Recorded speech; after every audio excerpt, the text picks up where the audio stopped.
So that would be an ideal, very simple routine to do to take care of the skin and the scarred area. All right. Does the location of the scar itself really determine how best, maybe different ways that you could take care of the area in itself?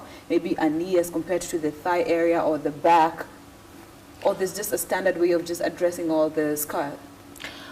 So if you're addressing any scars or you want to moisturize it, yes, on the legs, it's actually advisable to sort of apply in circular motion anti-clockwise, clockwise, because of blood flow and everything on the legs.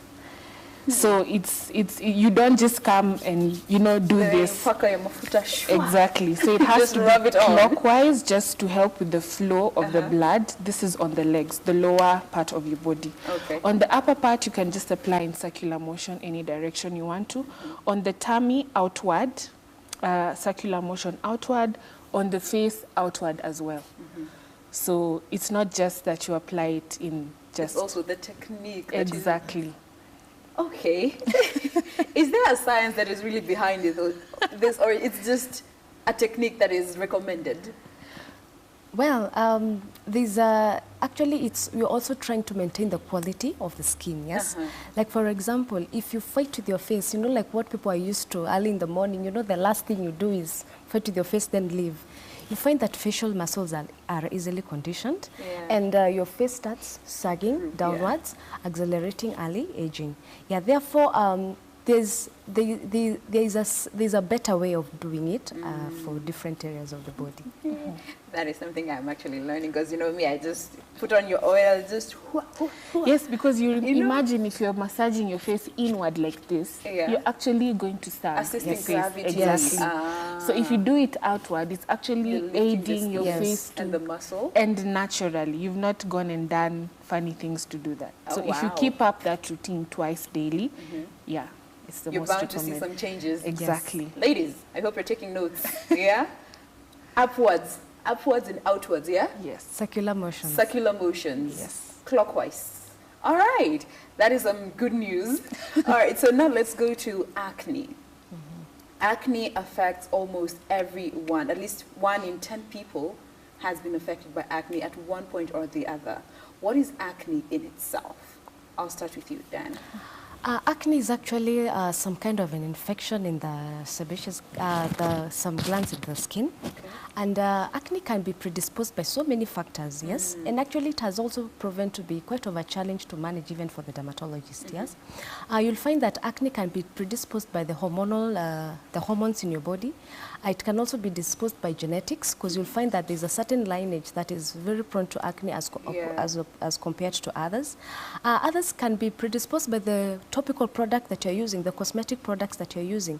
More breakouts can be exposed by the diet. You'll find that some people, once they eat foods in high fats and proteins, they tend to have more breakouts. Yes. You'll find that one of the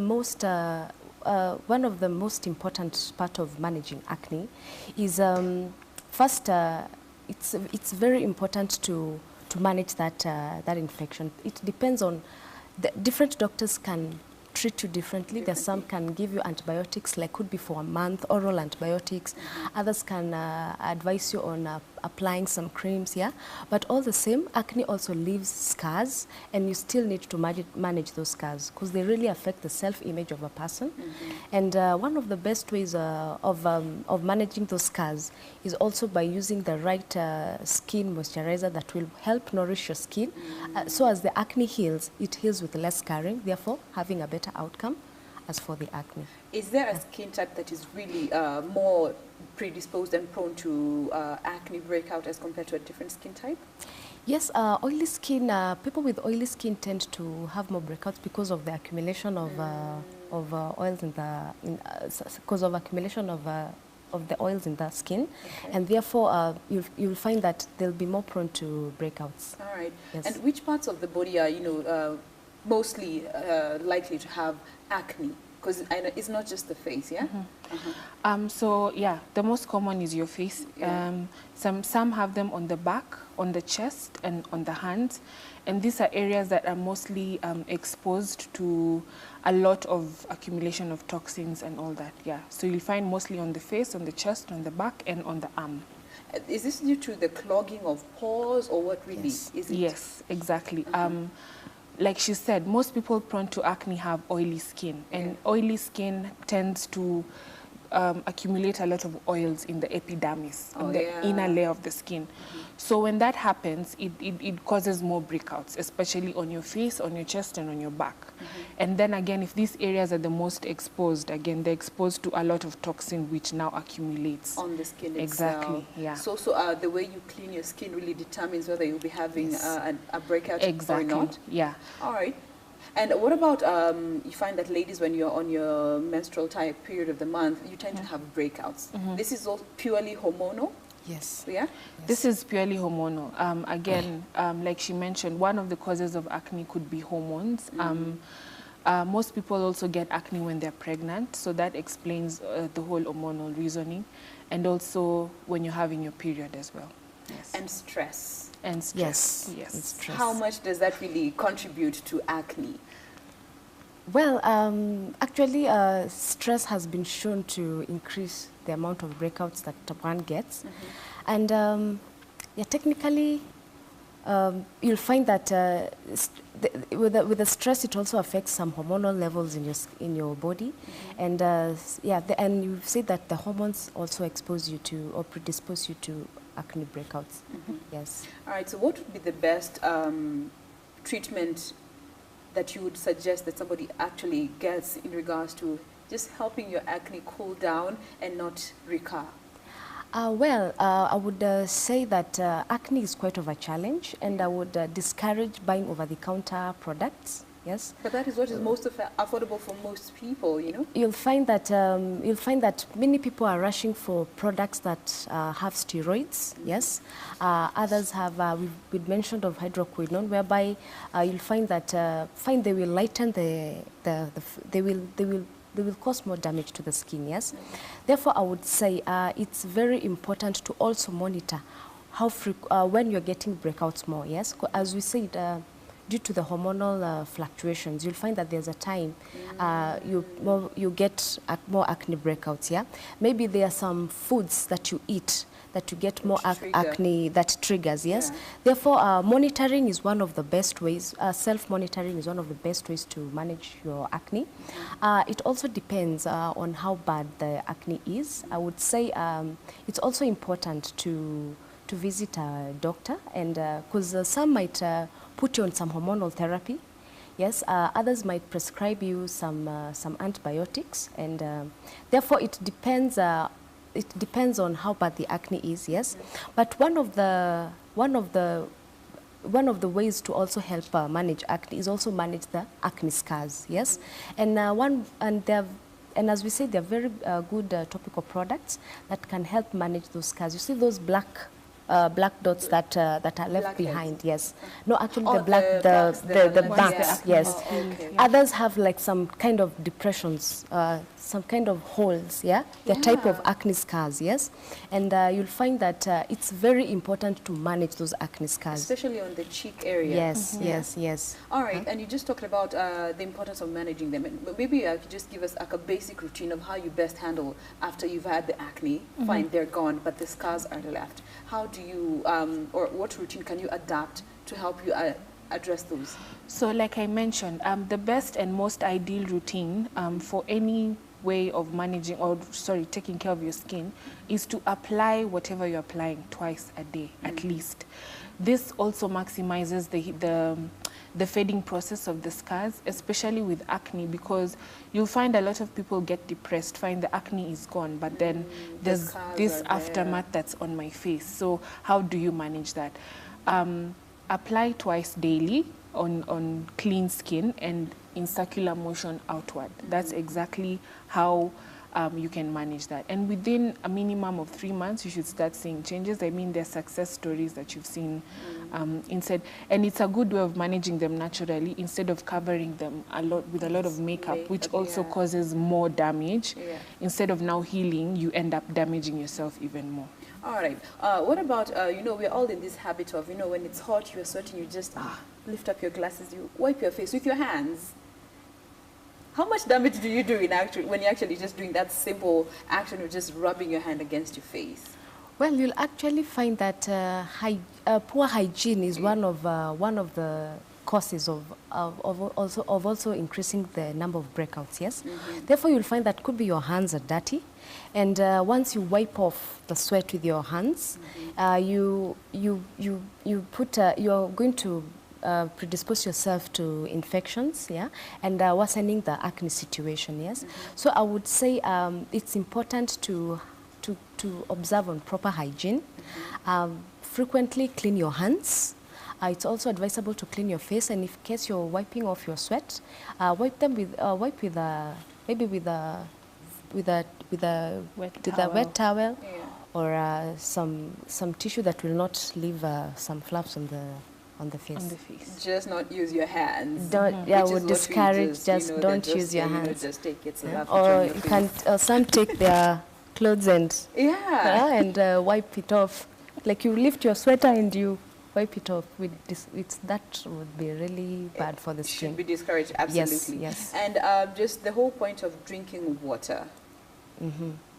Tell us more. Wow, water is a medicine to so many things. Yes. Actually, you'll find like almost 70% of our body is made of water. Yes. And one of the ways to maintain a healthy skin is to have a moisturized skin. And drinking water is one of the ways to moisturize your skin. Yeah. You'll find that the best, the amount of water that one should take a day is 2 liters of water a day. But is that really practical? Well, not at once. Not it's at not once. like you're sitting somewhere with a 2-liter bottle and you down it all. But let me tell you, that is honestly what, when you say 2 liters of water, that is the first thing that comes to somebody's mind. Here's my 2-liter bottle of water. Well, and my glass. It's actually, me and you. That's actually not even advisable, because then it actually beats the purpose of the whole keeping your skin healthy and all. So you'll find you can space it throughout the day. You can measure it into 8 glasses or whatever. As long as it gets to 2 liters, you can space it throughout the day. And you'll see that if you maintain this routine, it's also a way of naturally moisturizing your skin. Because you see, when it's hot, like now, the weather is a bit hot, you tend to get dehydrated quite a lot, and your skin is also affected by this.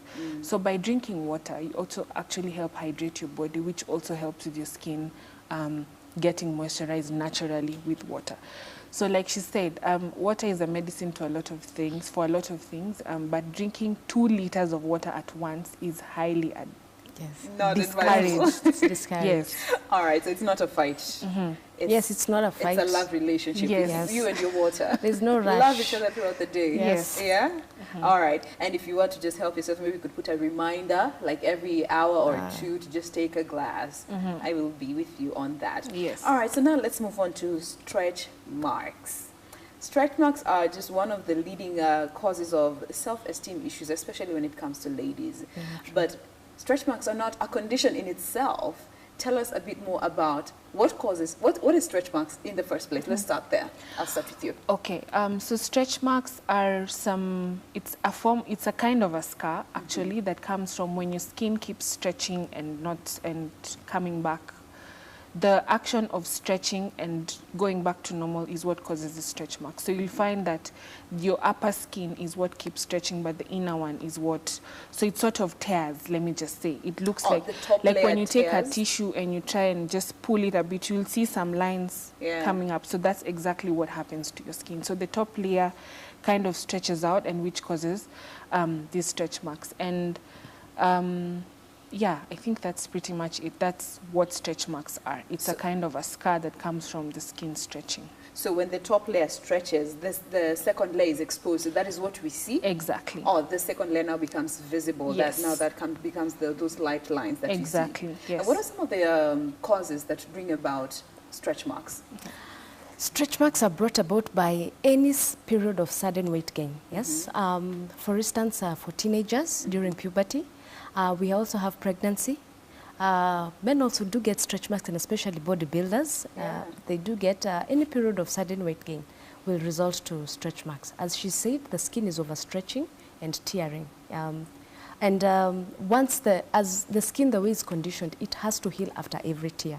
So once the tears heal, there's that formation of a scar, and and that's now what we call stretch marks. Yes, unfortunately, stretch marks are also permanent, just like any other scar, and people want something that will help remove the stretch marks. Yes, apparently that is not quite possible, but we can improve on the appearance or reduce on the visibility, reduce on how conspicuous those stretch marks are.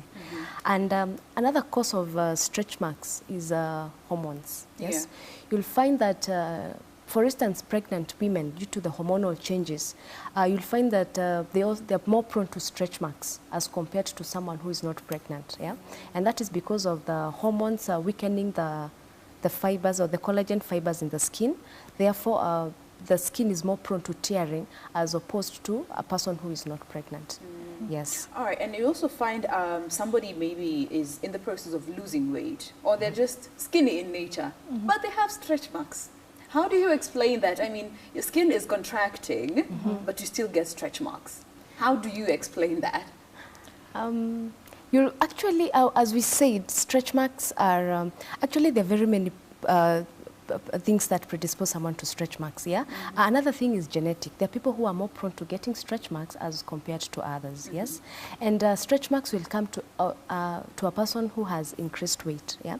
You could be 45 kgs, then you shift to 50, and you'll get stretch marks. You could be 60 kgs, then reduce your weight and probably will not get stretch marks, yes? So stretch marks are brought by any period of weight gain. So whether if you are thin, then maybe you slightly increased your weight and your skin underwent the tearing, you'll definitely get the stretch marks, yes? Another thing, people think that stretch marks come due to weight loss, yes? Yeah. But stretch marks mainly come due to weight gain, yes. Thin people or bigger people, you'll find that anyone can get stretch marks. Yes. And you'll notice there are areas that are more prone to these stretch marks in your body, especially for the women. And these are areas that are more prone to rapid weight gain than other areas. So you'll find, especially the African woman, there are areas in your body that you gain weight more than other parts. So those are the parts that are more prone to stretch marks because of the body stretching. To sum up on what she said, there are areas with lots of fat or muscle deposit, and those are the areas that are likely to gain weight. And those are the areas between the neck and the knees. Yes. All right, so just basically stretch marks are brought about by any sudden changes in regards to the skin. Yes. Sudden stretching periods. Yes. Or, Yes. All right, and you know, mostly for pregnant women, they complain about feeling itchy around the stomach. Is that like a warning bell for stretch marks? Yes. Yeah? Stretch marks have stages at which they form. If we can take in account during pregnancy, stretch marks start forming from the 3rd month of pregnancy, mainly because that's when the body changes start to kick in. Yeah, is that sudden increase of the size. Yeah, there are those changes in the hormone levels, and one of the early signs of that you're getting stretch marks is that itchy sensation. Yes, and mainly it starts from the 3rd month of pregnancy. It's now during after some period of time. Once now, the itchiness is an indication of the skin is overstretching and it's going to start tearing, yes? And it's after a period of time that the tears heal, thus the stretch marks now become visible, yes? But you'll find the stretch marks started that time when you started feeling that itchy sensation. Yes. All right, so how do you just prevent or rather just help with the stretch mark situation so that they don't become as visible? Yeah. Okay, so for pregnant women, we usually advise you to apply during your pregnancy because if you're applying, say, moisturizing the area that is stretching, it actually helps with the skin elasticity. So then it helps the skin stretch in a way that's manageable, that will limit the formation of those stretch marks. So if you apply even before the itching starts, even before your body starts stretching, then you either there'll be no stretch marks formed or they'll be very limited, barely visible, and you're able to even manage them post pregnancy.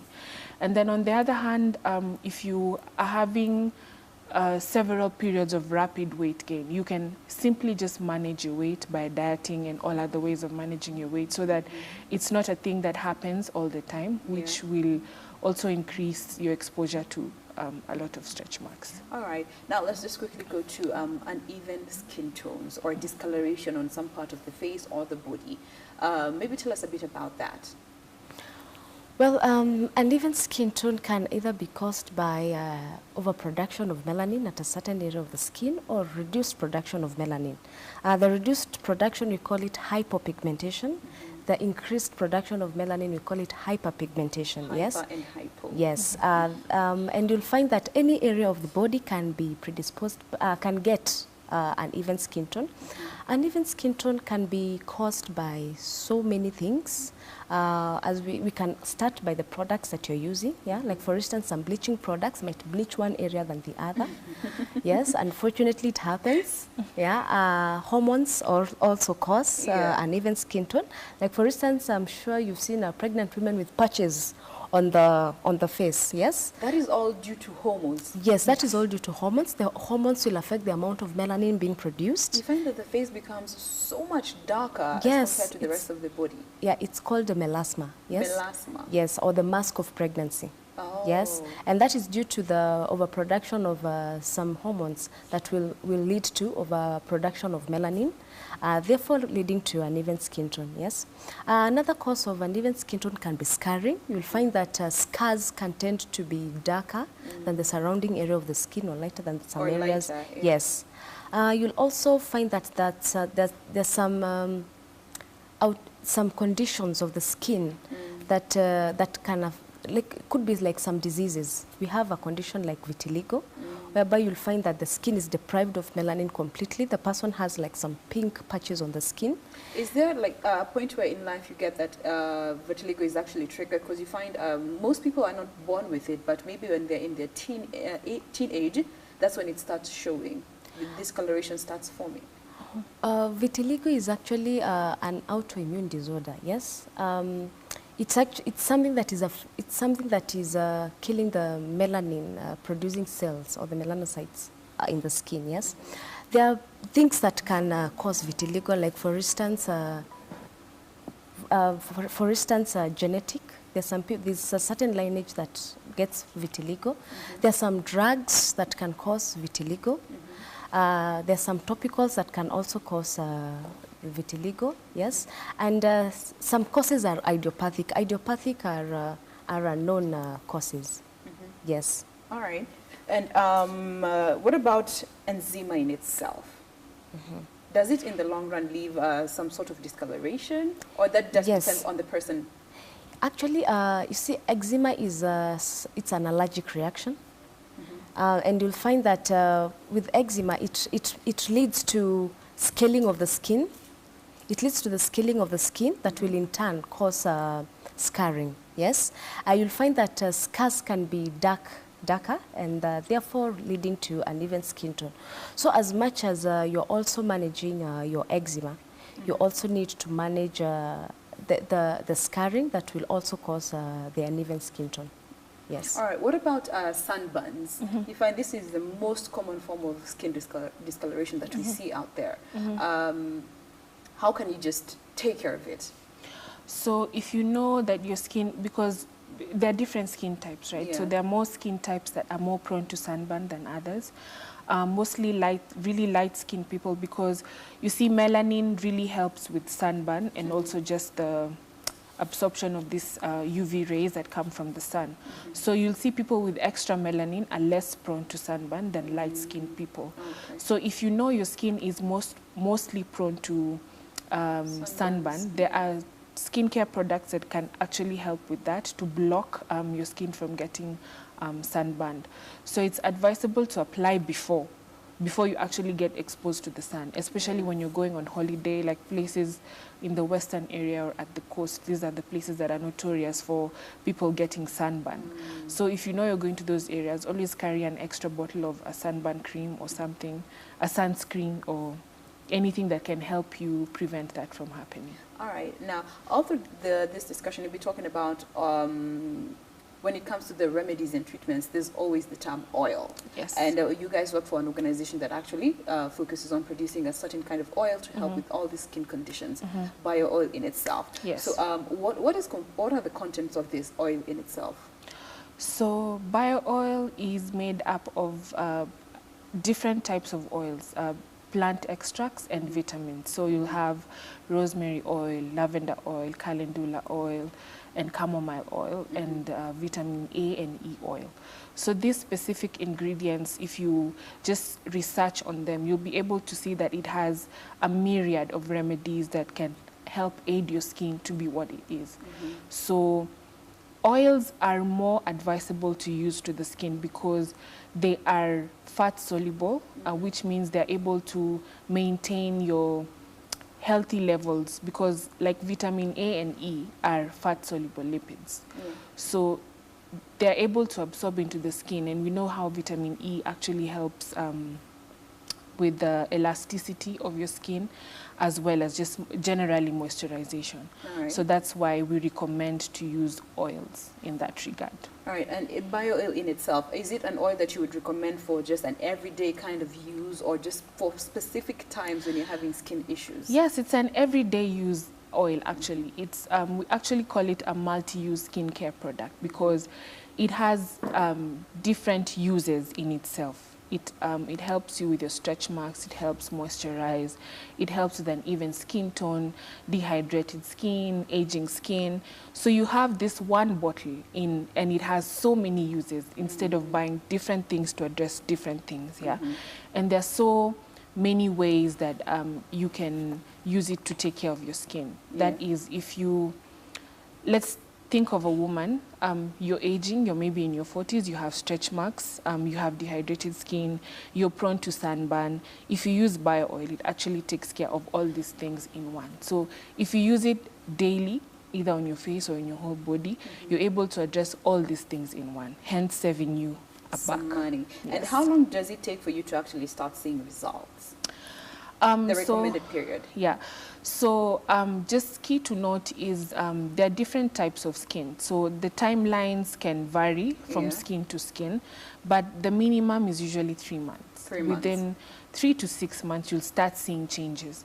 But mostly what consumers do is they forget that bio oil does not erase the scar. It fades it out. It improves the appearance.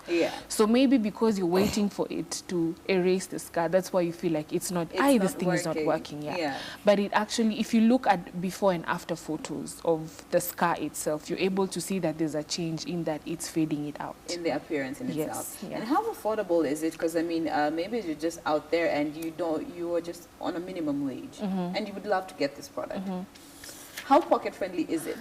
It's actually very pocket friendly. Number one, if you look at how many things it addresses, you're actually able to address so many things with just that one bottle. You'll find that you're getting value for your money. Then number two, we have different bottle sizes that you can select from depending on your preferred use. We have a 25 ml bottle, we have a 60 ml, we have a 125 ml, and we have a 200 ml. All right. So you'll see mostly pregnant women and women who use this product on their skin on a daily will buy the bigger bottles, and it actually takes them 3 to 6 months. Because with bio oil, a little is just enough. You don't have to put like a whole palm of oil to use it exactly. A little is just enough.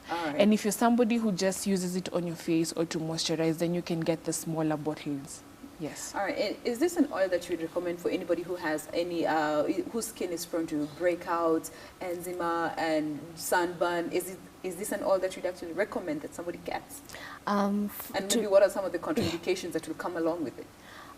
To start with, our body needs oil, and that is why we have oil glands in our skin. Yes, we don't have lotion glands or cream glands. Yes, we do have oil glands because that's what's best for our skin. Yes, and some people, even people with oily skin, they can still use oils. Yeah, for example, bio oil is a very light oil that leaves you that is non-greasy. It will not clog your pores. There's actually lots of research that has been done on it, on acnegenicity, that is the tendency to cause acne, the tendency of creating the clogs in the pores, what we call comedons. Yeah, and bio oil has been shown that it does not cause any, it doesn't worsen your acne situation. Actually, it helps to improve on the healing process of the skin. Yes, and for people with, as you said, oils can be used by everyone, by anyone. And as I said, that is why we're producing oils, because they're best suited for our skin, as opposed to lotions and creams, which can otherwise, some can actually clog your pores because there's some wax that is actually in the lotions, yes? And the wax can also lead to clogging of the skin, yes? Another advantage of the oils is that for the vitamins, they help to make the vitamin reach the skin in a better way, yes? Because there are these fat-soluble vitamins like vitamin A and vitamin E will be well absorbed in the skin in an oil-based media, yes? And therefore, oils are very essential in our day-to-day life, and they're quite affordable, as she said. For example, how much are we talking? Because we're just hearing this term. They're quite affordable. Yeah. For example, if we look at bio oil, it's 4 oils in one, yes, and an addition of vitamins, yeah? Well, some people might feel like oils are more expensive than lotions and creams, and therefore they will rush for the lotions and creams, yeah? Well, I will say that oils are a bit, oils due to the extraction, yeah, that is why the process of making the oils, yeah, you'll find that, that's why some people might consider it. Some people might go for the lotions, yeah, as compared to the oils, yeah. However, oils, based on the fact that, based on the benefit that they're producing, that they're giving your skin, they are very quite affordable. It's worth the coin. It's worth the coin, yes. And for instance, bio oil is one of the most affordable oils in the market. Yeah. Yes, because like for instance, the 200 ml, you can get it at around 1,500 shillings, and it can take you for 6 months. That's the biggest size? That's the biggest size, and it can take you for 6 months. You don't have to apply a lot, yeah? As just a dime size, just a small, like for instance, you'll find like on the face, 4 drops are enough, yes? And just imagine, just 4 drops, yeah? That oil can take you quite a long way, as opposed to buying a lotion every month, maybe 200 or 300 shillings monthly. Yeah, by 6 months, you'll find that maybe you'll have used like much more as compared if you just bought something that will last. The oil in itself. Right. And again, the oils are adding more benefits to your skin as compared to other products. Because these are oils that exist in the natural nature. Yeah, that's how they actually exist. Exactly. And maybe as we wind up, maybe you could just give us a basic care routine, especially for the face.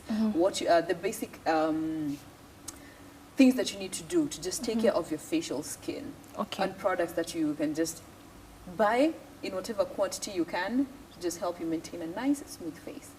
Okay, so the natural ways to take care of your skin, of course, is taking lots of water.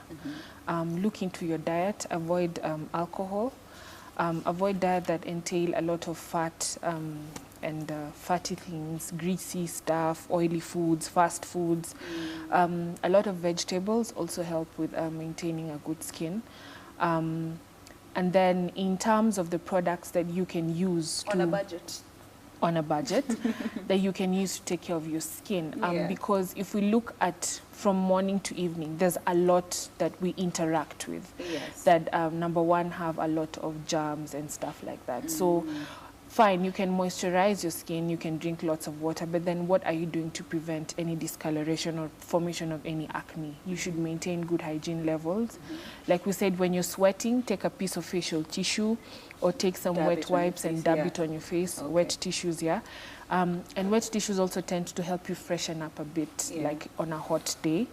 And then to avoid a lot of contact with germs and stuff, wash your hands more frequently. Of course, wash your face every evening, morning and evening. If you can shower, just shower as well. That also helps with limiting you sleeping with a lot of toxins in your skin. On your skin. Yes, so that's a very basic way. And then on a budget is, of course, buy an oil that addresses a lot of, like, it's 4 oils in one. And you're able to save a buck because you don't have to keep buying this oil every month. You just buy it once and you get it. Yes, get a multi-use skincare product. Multi-use skincare product that helps you for all your skincare issues. Okay. Yes. And you don't have to break the bank to get all these products. No, you don't. Yes. Like she said, the biggest 200 ml is only a maximum of 1,500 shillings. You can get it cheaper in some places. The smaller bottles are a little less than 1,000 shillings. Okay. So definitely that is a save for somebody and an oil that you can use for a very long period. All right. Yes. All right, so there you have it. Just drink lots of water, eat more vegetables, avoid fatty and too much fatty and oily foods, especially junk food. Ooh, they will be the death of us. Try and avoid them as much as you can, or if you are taking them, have some sort of, moderation to it. Drink lots of water, and if you can, just get this oil. It's under $15 for the biggest size. That is 1,500 Kenya shillings. So if you can, please go and get it and just help your skin help itself. All right. Drink water to heal it from the inside, and use whatever product that you think is affordable and makes sense to you from the outside to help take care of your skin. Well, I have been speaking with Risper Oliga and Diana Kibera, who are both from Bio Oil. They are here to just let us know the benefits of this oil. As they said, it is a multi-use. Yes. Not multifunctional. Well, it can be applied. Yes. It is a multi-use kind of oil. You can use it on your face, on your body. Can you use it on your hair? Yes. Yeah? Yes, you can. Because it contains vitamin E, yeah, which is also very good for your hair. A lot of hair products have vitamin E. All right. And bio oil contains vitamin E. So it's an head to toe kind of oil. Exactly. All right, fantastic. Thank you so much for just coming and sharing with us your knowledge in regards to all the skin conditions that are out there. Remember, you may, even if you have stretch marks, yes, they are, lifelong scars, but you can find ways to just help their appearance, to help boost your self-esteem and how you feel about yourself. Well, thank you so much for being with us this morning. We do hope that you have learned a thing or two from this discussion on how you can take care of your skin. Remember, Ram Aguko is coming up next with the next interview, which is in regards to tuberculosis and, just how to best address it and deal with it, not only as a person, but also as a nation. Good Morning Kenya continues right after this break.